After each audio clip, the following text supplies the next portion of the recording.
Des véhicules de commandement, de patrouille et de transport de troupes, au nombre de 74, des moyens roulants auxquels s'ajoute du matériel informatique, viennent renforcer les capacités opérationnelles des forces armées, de la gendarmerie et de l'administration du ministère d'État, ministère de la Défense. La dotation de ce jour vient, encore une fois, renforcer et consolider la dynamique entreprise par Monsieur le ministre d'État de voir nos armées accroître leur professionnalisme et conserver leur dignité retrouvée. Monsieur le ministre d'État, nous sommes bien conscients des énormes efforts que vous ne cessez de fournir pour que ces dotations soient possibles. Aussi voudrais-je, au nom des bénéficiaires de ce jour, vous assurer de notre engagement à toujours remplir nos missions avec une conscience professionnelle sans faille et surtout à faire de ces matériels le meilleur usage.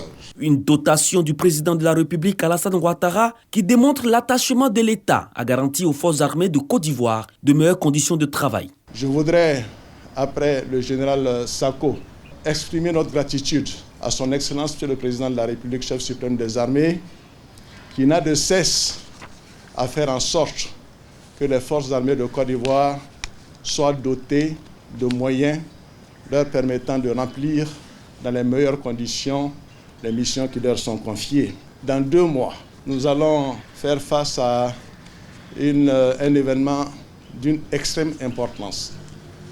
La Coupe d'Afrique des Nations, ici en Côte d'Ivoire, au mois de janvier prochain.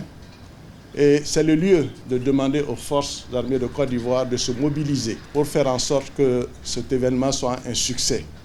Donc ces mobilités, je suis sûr, participeront à faire en sorte que vous puissiez remplir de façon satisfaisante cette mission.